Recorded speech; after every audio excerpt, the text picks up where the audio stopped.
어제 사사기를 보면서 삼손이 이제 들릴라의 유혹에 빠져서 자기의 비밀을 다 결국 네 번째 자기의 비밀을 알려줍니다. 그래서 자기의 비밀을 알려주고 머리에 삭도를 마지막에 대게 됩니다. 그래서 처음에 그 딥나 여인에게 가면서 사자를 죽였고, 그러니까 그 부정한 시체에 손을 닿았고, 또 잔치를 하면서 포도주를 입에 대고, 이제 마지막으로 삭도를 자기 머리에 댐으로 말미암아 이 삼손이 태어날 때부터 나실린 구별된 것으로 태어난 것이 다 없어졌습니다. 그래서 결국 힘이 다 빠졌죠. 그런데 삼손은 자기가 힘 빠진 것도 모르고 막 설쳐댔습니다. 그죠? 그러나 뭐 설친다고 해서 자기가 힘을 쓴다고 해서 삼손에게서 힘이 나오는 것이 아니고, 그 힘의 근원은 하나님인데, 그 하나님이 삼손에게 힘을 주는 그 표시로서 구별됨이었는데, 그 구별됨이 없어졌으니까 삼손이 힘이 다 빠져서 결국 블레셋 사람들한테 붙잡혀서 이제 그 사람들에게 노예로 이제 들어갔습니다. 자, 그래서 21절 보면은 블레셋 사람들이 그를 붙잡아 그의 눈을 빼고 끌고 가사에 내려가 놋줄로 매고 그에게 옥으로 맷돌을 돌리게 했다. 두 눈을 빼고 가사 5개 도시 국가 가운데 하나 가사로 데려가서 맷돌을 돌리게 하는 가장 비참한 그런 이제 노예 생활을 하게 되었습니다. 자, 그러면서 오늘 처음 읽었던 9절 22절 그의 머리털이 밀린 후에 다시 자라기 시작하니라. 자, 이것은 뭘 의미하는가 하면은 굉장히 어떤 다시 회복되는 것을 의미하죠. 삼손이 마지막에 힘을 다 잃어버린 그 결정적인 이유가 머리에 삭도를 대어서 머리털이 다 그 머리털이 사라졌는 건데, 이제는 머리털이 다시 자라기 시작했습니다. 자, 삼손이 회복되고 있는데 이 구절을 통하여서 자, 지금까지는 삼손이 굉장히 영적 무감각이었습니다. 영적으로 깨어나지 못하고 영적으로 분별력이 없었고 이런 것들을 보여주었는데, 22절은 삼손의 머리털이 다시 자라고 있다는 것은 삼손의 힘이 다시 회복되고 있다는 말인데, 이걸 지금 누가 전혀 눈치를 채지 못하고 있습니까?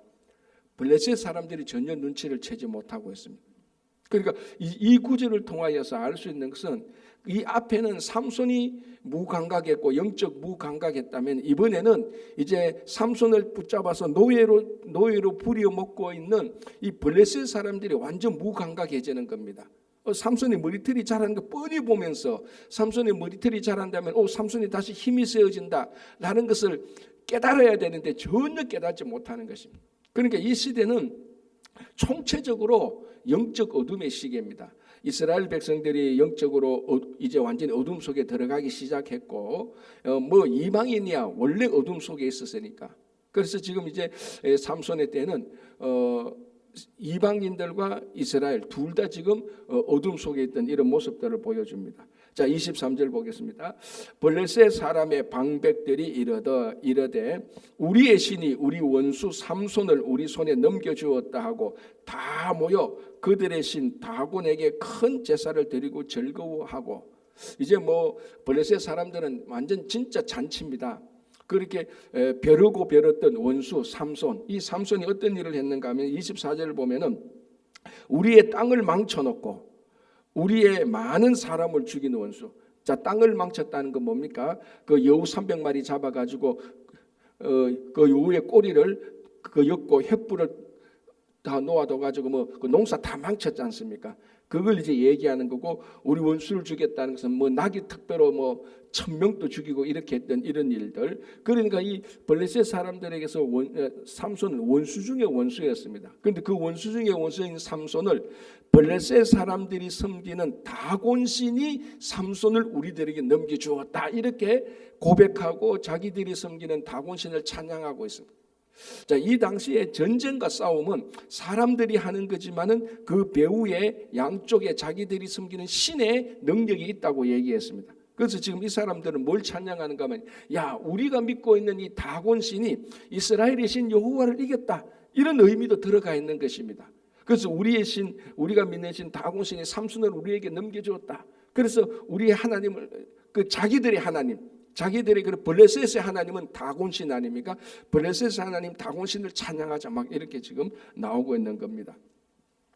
자, 25절 그들의 마음이 즐거울 때 이제 그 잔치라니까 기쁜 마음이 즐겁습니다. 그죠? 즐거울 때 이르되 삼손을 불러다가 우리를 위하여 제주를 부리게 하자 하고 옥에서 삼손을 불러내매 삼손이 그들을 위하여 제주를 부리니라. 그들이 삼손을 두 기둥 사이에 세웠더니.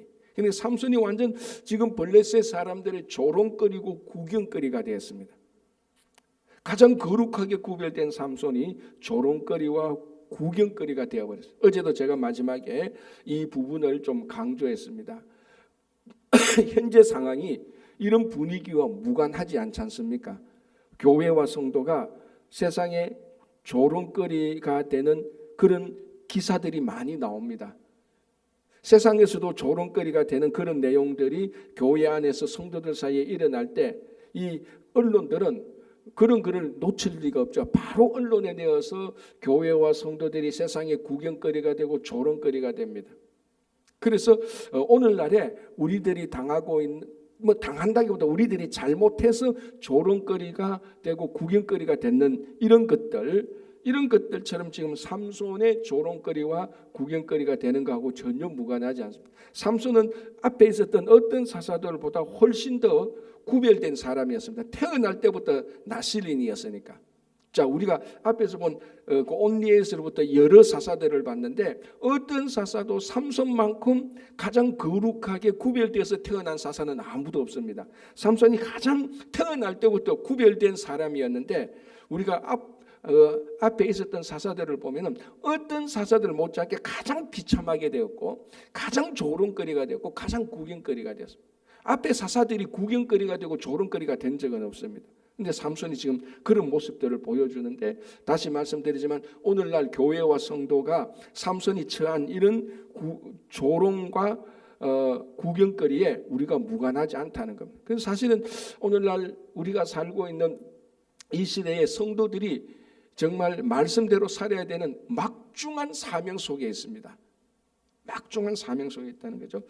자, 26절 삼손이 자기 손을 붙든 소년에게 이르되 나에게 이 집을 버틴 기둥을 찾아 그것을 의지하게 하느라. 이제 삼손이 앞이 하나도 안 보이니까 하나도 안 보였습니다. 지금까지 삼손은 전부 다 보는 것 때문에 그 보는 것의 즐거움을 누렸죠.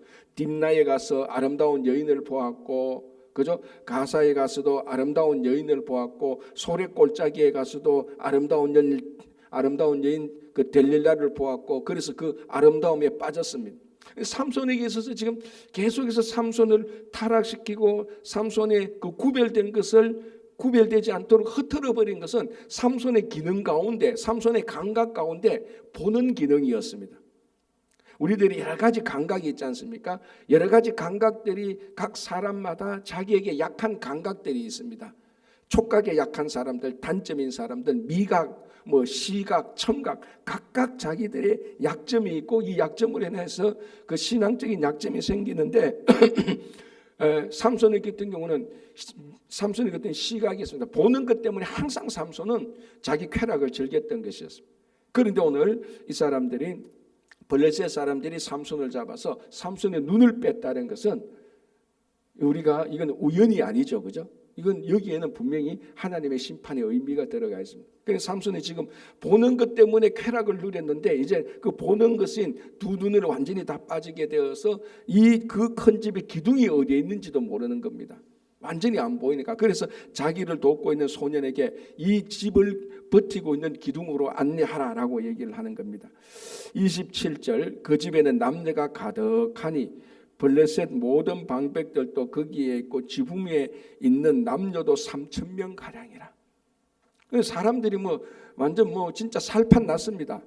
삼손을 잡았다는 것도 기분이 좋고 그 삼손을 이제 마치 공연장에 조롱거리처럼 해놓으니까 사람들이 막 3,000명 이상이 빽빽하게 모여서 그거 구경하는 겁니다. 삼손 하나 때문에 블레셋 사람들은 스트레스 해소도 되고 막 진짜 완전 기분이 좋게 되었습니다. 자, 보십시오. 삼손이 제주 부리는 것을 보더라라고 말합니다. 삼손이 제주 부리는 것을 보더라. 세상이 삼손의 거룩함과 구별됨을 보아야 되는데 삼손이 재주 부리는 비참함을 보게 된 것입니다. 구경거리가 된 거죠. 28절 삼손이 여호와께 부르짖어 이르되, 우리가 기록된 삼손의 기록 가운데 삼손이 두 번째로 기도합니다. 첫 번째 기도는 어디서 기도했죠? 가사에서 그 특배로, 나귀 특배로 1000명을 죽이고 난 다음에 목이 말라서 갈증이 나서 너무 힘들어서 하나님께 기도했을 때, 그게 삼손의 첫 번째 기도였습니다. 그러니까 삼손의 기도는 굉장히 성숙하지 못한 미성숙한 어린애 같은 기도였고 이기적인 기도였습니다. 단 한 번도 하나님의 나라를 위해서 어떤 하나님을 위해서 무엇을 할까, 그러니까 자기 뜻을 하나님의 뜻에 맡기는, 하나님께 항복하는, 순종하는 그런 기도는 한 번도 없었습니다. 오로지 자기 뜻을 구하는 기도가 첫 번째 기도였습니다. 갈증이 났을 때 물을 달라. 그래서 하나님께서 물을 줍니다. 그게 이제 엔하꼬레, 그 셈이 엔하꼬레 아니었습니까? 그게 첫 번째 기도였고, 오늘이 이제 두 번째 기도였습니다. 두 번째 기도 내용이 이제 이랬죠. 여호와여, 주 여호와여, 구하옵나니 나를 생각하옵소서. 하나님이여 구하옵나니 이번만 나를 강하게 하사 나의 두 눈을 뺀 블레셋 사람에게 원수를 단번에 갖게 하옵소서. 자, 여기에서도 어쨌거나 이 상황에서 삼손이 기도했다는 것은 무조건 잘했습니다. 이것이 뭐 이기적인 기도든지 성숙하지 못한 기도든지 어린애와 같은 기도든지 그 기도의 성숙도는 제쳐두더라도 기도를 했다는 것 자체는 아주 잘한 것이죠. 자, 그런데 기도의 내용을 보면은 여전히 삼손은 참 안타까운 게, 이 기도의 내용은 첫 번째 기도의 내용에서 첫 번째 기도 내용과 비교해 보면 더 나아졌다는 어떤 그런 것은 별로 없습니다. 여기 보십시오. 전부나 또 자기를 위한 기도입니다. 그죠? 보십시오. 주 여호와의 구하옵나니 나를 생각하옵소서. 그리고 구하옵나니 이번만 나를 강하게 하사 나의 두 눈을 뺀 블레셋 사람에게, 하나님의 원수를 단번에 갖게도 아니고 자기 원수입니다. 그러니까 가장 초보적인 단계의 기도였습니다. 그래도 기도를 했다는 데는 우리가 중요성을 부과할 수밖에 없죠. 자, 이런 기도를 하고 난 다음에 29절에 삼손이 집을 버틴 두 기둥 가운데 하나는 왼손으로 하나는 오른손으로 껴 의지하고 삼손이 이르되 블레셋 사람과 함께 죽기를 원하노라 하고 힘을 다하여 몸을 굽히며 그 집이 무너져 그 안에 있는 모든 방백들과 온 백성에게 덮이니 삼손이 죽을 때에 죽인 자가 살았을 때 죽인 자보다 더욱 많았더라. 이런 초보적인 기도도 하나님께서는 들어주셨다는 겁니다. 그래서 제가 가끔 이런 얘기하죠. 기도가 성숙하면 성숙할수록 훨씬 더 좋습니다. 당연히. 그러나 우리가 볼 때 기도가 좀 유치한다 할지라도 어린애와 같은 기도라도 안 하는 것보다는 훨씬 더 근본적으로 좋습니다. 그래서 어떤 기도든지 우리가 기도를 해야 성령께서 우리의 연약함을 담당할 것 아닙니까? 기도도 하지 않았는데 기도도 하지 않는데 성령께서 담당할 게 없습니다. 기도를 해야 그게 아무리 연약하고 이기적인 기도를 할지라도 성령께서 우리 연약함을 담당해서 하나님께서 받으시기 위하여서 하셔서 성령께서 우리를 대언해주고 우리 연약함을 도우시는 것 아닙니까? 그죠? 그런 차원에서 우리가 이 삼손의 기도는 볼 수 있다는 겁니다. 그래서 이 삼손이 비록 자기의 원수였지만 하나님께서 이 삼손의 원수, 즉 삼손의 원수가 하나님의 원수와 같았거든요. 그래서 하나님께서 이 기도를 들어주셔서 그 블레셋 사람들을 다 무너뜨리는 일을 보게 됩니다. 자, 이제 여기서 우리가 한두 가지 생각할 수 있는 것은, 첫 번째, 지금 여기가 뭔가 하면은 다곤 신이 있는 신당입니다. 여기 지금 모여가지고 다 제사 드리고 잔치하는 거죠. 여기를 지금 삼손이 무너뜨려 버린 겁니다. 자, 여기는 뭐냐면은, 그러니까 여기서 이제 보이지 않는 능력 대결이 나타나는 거죠. 여호와의, 삼손이 뒤에 있는 여호와, 그리고 수없이 많은 블레셋 사람들이 뒤에 있는 배후에 있는 다곤 신, 그리고 이 두 신이 삼손과 여러 블레셋 사람들 간에 지금 갈등이 유발되어서 거기 이제 다 그런 것들이 이제 하나님께서 삼손에게 능력을 주어서 그 신당, 그 건물을 다 무너뜨리고 블레셋 사람들을, 거기에 모인 사람을 다 물리치게 되는 겁니다. 그래서 진짜로 다곤이 진짜 신이었다면, 블레셋의 신 다곤이 진짜 능력이 있었다면 이 삼손에게 있어서 이런 능력이 나타나지 않고, 능력이 나타난다 할지라도 그 신당 그 건물은 무너지지 않아야 되는 겁니다. 그러나 무기력하게 다곤 신은 아무것도 하지 못하고 그냥 여기서 무너져 버리는 것입니다. 자, 그러면서 삼손도 같이 죽게 되는데 아주 표현이 재밌죠. 죽을 때에 죽인 자가 살았을 때 죽인 자보다 더 많았더라라고 말하는. 이제 이 죽을 때에 하나님께서 다시 한번 삼손에게 능력을 나타내는 거죠.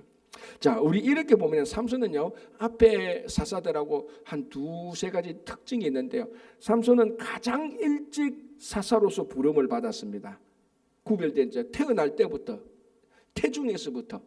다른 사사들은 다 어려움이 있을 때부터 어려움이 있을 때 부름을 받았습니다. 이방 민족이 쳐들어올 때, 미디안 족속이 쳐들어올 때 하나님께서 그때 필요해서 그 사람을 사사로 불렀는데, 삼손 같은 경우는 태어날 때부터 사사로 구별되었어요. 하나님께서 사용했습니다.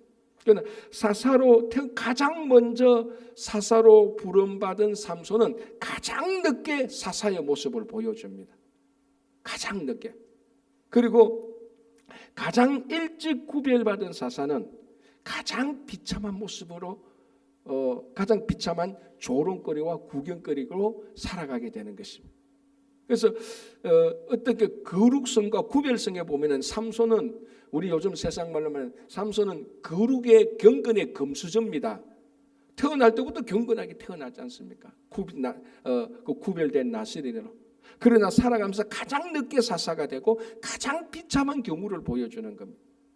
뭘 알 수 있는가 하면은 신앙이라는 것이 가장 일찍 거룩하게 되었다고 해서 끝까지 거룩하게 된 것 아니더라. 그래서 우리가 이런 말 많이 하지 않습니까? 먼저 된 자가 나중되고 나중된 자가 먼저 된다라는 말이 많은 경우에 우리한테 그게 그대로 일어나는 것입니다. 삼손은 가장 먼저 사사로 구별됐고 거룩하게 되었습니다. 그러나 가장 나중에, 결국 가장 나중에 사사의 모습이 좀 나타나고, 그리고 가장 비참한 그런 조롱거리와 구경거리가 된 것을 우리들에게 볼 수 있습니다.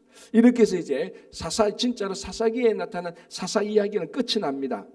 이제 더 이상 사사는 없습니다. 그럼에도 불구하고 이제 17장부터는 사사 시대에 일어났던 일 한 두세 가지를 말하면서 그 사사 시대가 어떤 시대였고 인간의 본성이 어땠는가를 이제 17장부터 보여주는 것입니다.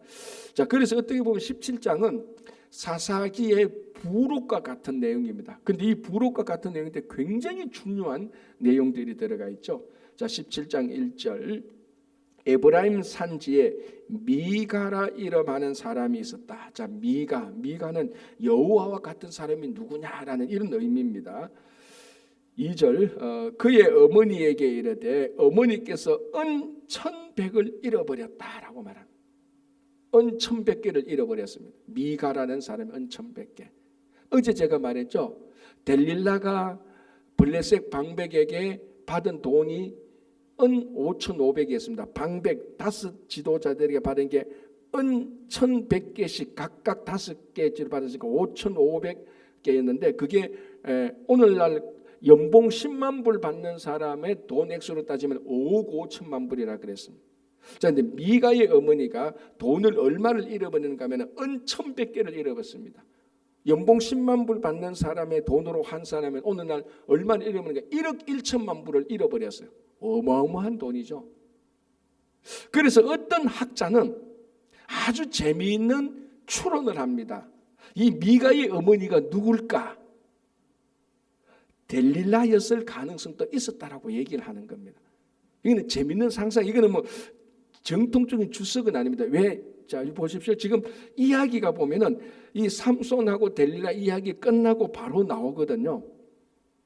그리고 델릴라는 우리 삼손의 얘기 보면 델릴라는 삼손을 넘겨주고 각 방백으로부터 돈을 받고 난 다음에는 이야기 완전히 사라집니다. 델릴라의 이야기가 없습니다. 그래서 학자들은 이런 것들을 추정해서 호기심에서 야, 돈 액수도 봐라.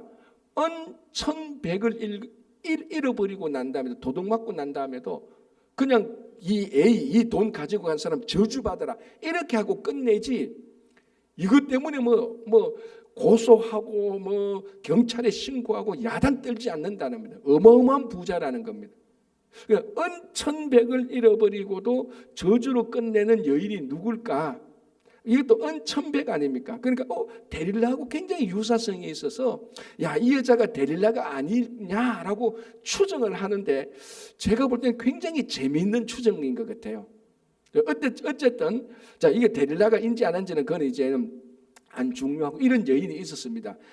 1억 1천만 불을 잃어버리고도 끄떡하지 않는 여인이 있었습니다. 화가 나서 저주는 했죠. 막 저주는 했습니다. 자, 그런데 이 자기 어머니가 저주하는 그 얘기를 아들이 들었고 이 돈을 누가 가져갔느냐? 아들이 가져갔단 말이에요. 그러니까 이 집안 또 개판이죠, 그죠? 그러니까 이 어떤 한 재벌의 큰 재벌의 돈 가지고 뭐 이렇게 하는 약간 그런 좀 유사성이 있습니다. 그러니까 아들이 어머니가 돈 훔쳐간 사람을 저주하는 걸 보니까 그게 또 그 저주는 또 겁이 나거든요. 그래서 그 돈을 다시 돌려주었습니다.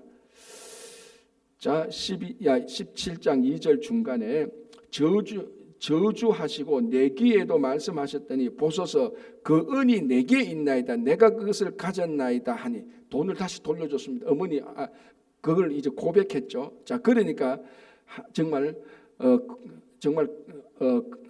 가관인 것은 2절 중간에 그의 어머니가 이르되 내 아들이 여호와께 복받기를 원하노라 하니라라고 말합니다.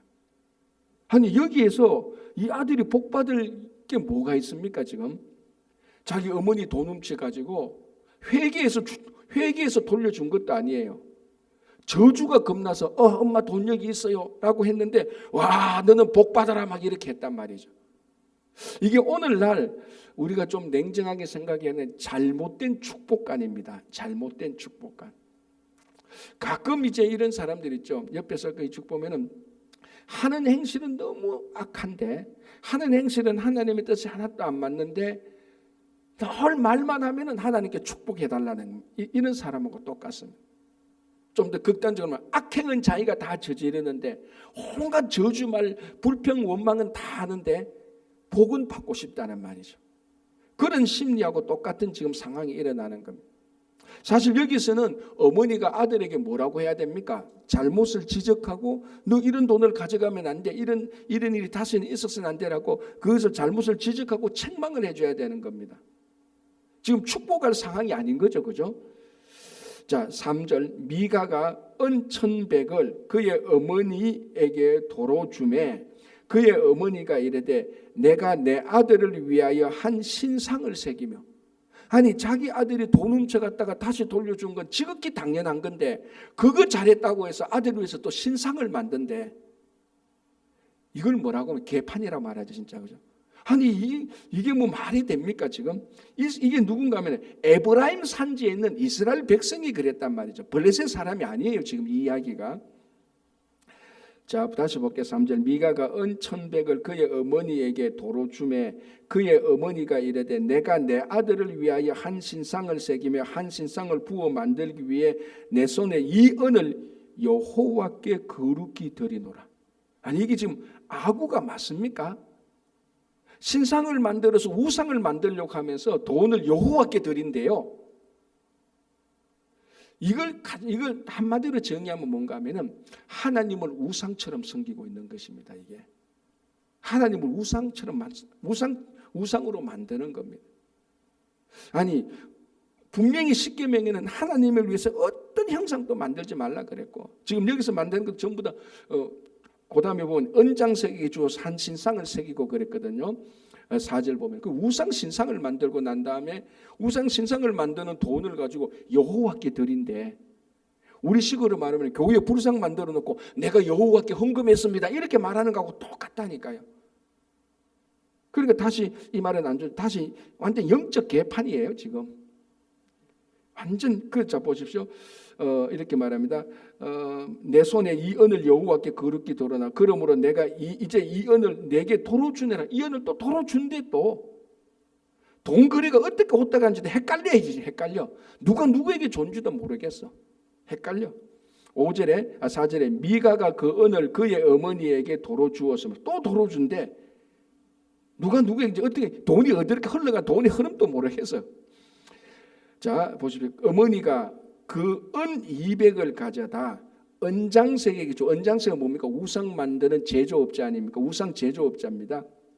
은장색에게 주 한 신상을 새기고 한 신상을 부어 만들었더니 그 신상이 미가의 집에 있더라. 부자니까 그 집에 아예 산당이 있는 겁니다. 자, 신당이 있는 5절. 그 사람 미가에게 신당이 있으므로, 그러니까 미국에도 거부들 있지 않습니까? 미국의 부자들 자기 집에 운동장이 있고 자기 집안에 자기 가족들만 예배드리는 책벌실이 따로 있는 거하고 마찬가지예요. 그죠? 그러니까 그 사람 미가에게 신당이 있으므로 그가 에봇과 드라빔을 만들고, 야 이거 지금 뭐 혼합주의 중에 혼합주의. 드라빔은 뭡니까? 가정 수호신이에요. 야곱이 하란에 갔다가 도망 나올 때 라헬이 자기 집에 있는 우상 하나 훔치고 나오잖아요. 그게 드라빔이거든요. 그 드라빔이라는 것은 이 당시 이방 집에 가면은 조그만 우상 같은 거 다 만들어 놓은 거예요. 자기 가정을 지키는 수호신이라고. 에봇은 뭡니까? 제사장 복장이에요. 그래 하나님을 섬기는 제사장 복장하고 우상하고 같이 놓은 거예요. 뭐하고 똑같은 거예요? 십자가 옆에 불상 갖다 놓은 거하고 똑같은 거예요. 지금 하나도 다르지 않은 거예요. 자, 그래 놓고 신당 만들어 놓고 십자가 갖다 놓고 불상 갖다 놓고 뭐 다른 신 갖다 놓고 이런 지금 완전 혼합주의로 들어간 겁니다. 자, 5절 다시 볼게요. 그 사람 미가에게 신당이 있으므로 그가 에봇과 드라빔을 만들고 한 아들을 세워 그의 제사장으로 삼았더라. 진짜 이거 뭐 말을 할 수 아무 자기 아들 하나 가지고 야 너 제사장해. 왜? 우리 집에 신당 있고 제사장 복장 에봇 있고 그러니까 또 드라빔 있고 하니까 그 어떤 종교적인 포맷은 갖추어졌거든요. 그런데 지금 누가 오냐? 야 제사장이 없다. 신당도 있고 신상도 있고 복장도 있는데 제사장이 없으니까 아들 가지고 야 너 제사장해. 이렇게 됐어요.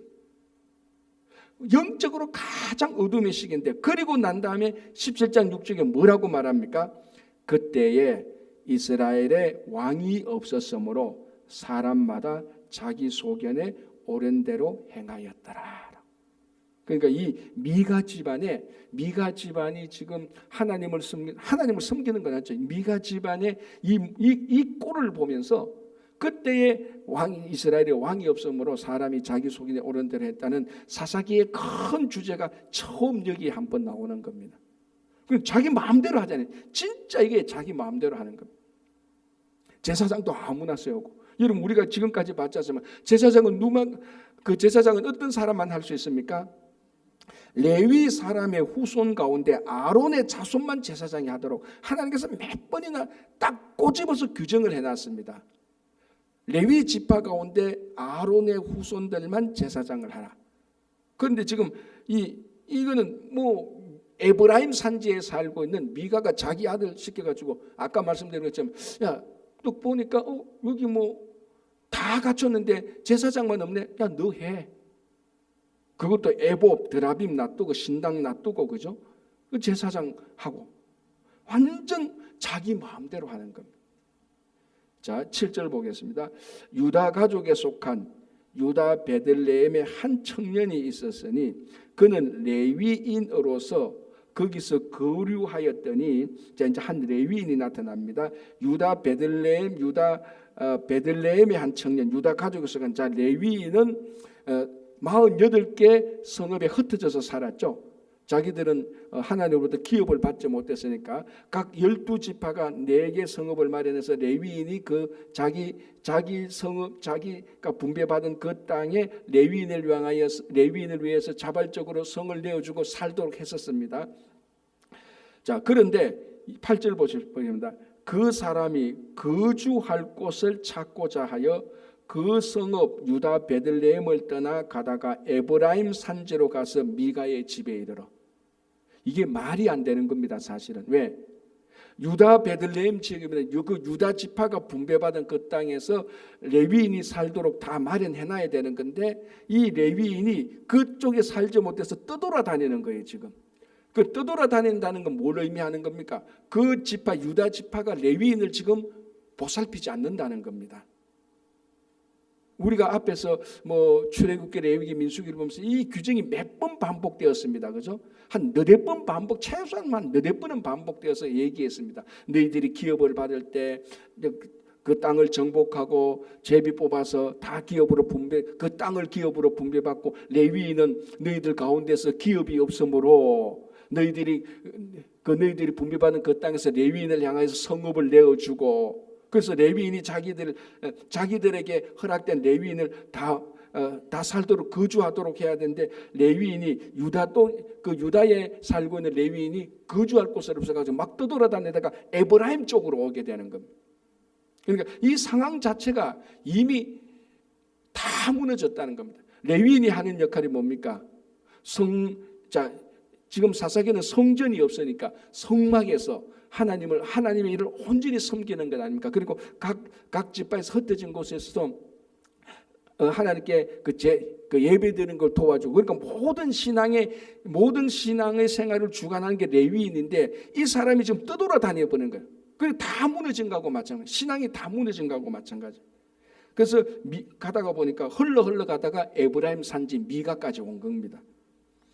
9절, 미가가 그에게 묻되 너는 어디서부터 오느냐 하니 그가 이르되 나는 유다 베들레헴의 레위인으로서 거류할 곳을 찾으러 가노라. 내가 유다 베들레헴에 살고 있는 레위인데 그곳에서 우리를 보살피지 않아서 나를 보살펴 줄 곳으로 찾아다니고 있습니다. 이렇게 말하는 겁니다. 그런데 미가는 그 재력가니까 자기 집 신당도 있으니까 10절에 미가가 그에게 이르되 너가 나와 함께 거주하며 나를 위하여 아버지와 제사장이 되라. 내가 해마다 언열과, 이게 언열이죠. 이게 1년 연봉입니다. 언열과 의복 한 벌과 먹을 것을 주리라 하므로 그 레위인이 들어갔다. 레위인도, 이것도 사실 이 레위인도 문제예요. 돈 준다고 해서 막 아무데나 가는 거예요. 그러니까 레위인을 고용하는 미가나 레위인으로서 고용되는 이런 형편이나 이거 전부 하나도 지금 하나님의 뜻대로 움직이는 게 아무것도 없습니다. 그렇죠? 그러니까 미가가 보니까 레위인이라 그러니까 마음에 드는 거예요. 지금 자기 집에 제사장이 있는데 레위인이 아니잖아. 자기 아들이잖아. 그러니까 레위인을 제사장으로 삼으려면 우리말로 하면 뭡니까? 구색을 갖추는 겁니다. 야, 우리 집에 신당이 있는데 야, 레위인이야. 너 레위인이 너희 집에 제사장이야? 야, 그 폼 나는데 이렇게 되는 거예요, 지금. 그러니까 하나님을 섬기고 하나님을 갈망하고 말씀을 따라가고 하나도 없는 겁니다. 왜? 그때 왕이 없으므로 자기 속인에 오른 대로 행하니까. 그래서 11절, 그 레위인이 그와 함께 거주하기를 만족하게 생각했으니 이는 그 청년이 미가의 아들 중 하나같이 됨이라. 12절, 미가가 그 레위인을 거룩하게 구별하며 그 청년이 미가의 제사장이 되어 그 집에 있었더라. 여기서 미가가 레위인을 거룩하게 구별합니까? 하나님이 레위인을 거룩하게 구별하죠. 그러니까 하나님은 완전히 사라진 겁니다. 그죠? 그래서 미가의 제사장이 되어서 그 집에 있다. 레위인은 좋지 않습니까? 딱 하니까 1년 연봉 다 주지, 옷 주지, 먹여주고 지어주지. 안 그래도 내가 살 곳이 없는데, 그죠? 그러니까 완전히 이거 제사장직이 완전히 세속화 직업이 되었거든요. 겁니다. 13절, 이에 미가가 이르되 레위인이 내 제사장이 되었으니 이제 여호와께서 내게 복 주실 줄을 아노라. 이제 우습죠, 그죠? 이제 이 말 나오는 게 우습지 않습니까? 레위인이 제사장이 되었으니까 우리는 구색 다 갖추었다. 하나님이 복 주실 거다. 뭐부터 해야 됩니까? 신당부터 다 제거하고 드라빔 다 제거하고 다 치워야 되지 않습니까? 그거는 그대로 놔두고 레위인만 들어왔으니까 하나님께서 복 주실 것이라고 말해요. 완전히 잘못된, 너무너무 엉망으로 잘못된 거. 자기는 온갖 죄 다 저지르고 악행 다 하고 주일날 교회 한번 딱 갔다고 해서 하나님께서 내게 복 주실 것이다. 내가 주일날 교회 갔잖아. 자기 집에 가면 온갖 나쁜 일 다 하고 회사에서 온갖 나쁜 일 다 하면서 그거하고 이 레위인하고 미가하고 전혀 다를 바가 없어요. 왜? 그 시대에 왕이 없어요. 여기서 왕은 하나님을 말하는 겁니다. 하나님의 통치를 안 받으니까 자기 속인의 마음대로 하고 자기 속인의 마음대로 하는 사람의 마지막이 공동체가 결국 이렇게 되는 것을 보여주는 것입니다. 다시 한번 우리 시대가 이런 쪽으로 많이 기울어졌다는 것을 우리가 각성하고 우리는 구별된 사람으로서 말과 행실과 생각에 있어서 그런 삶을 살아가는 오늘과 계속되는 날들이 되기를 바랍니다. 기도하겠습니다.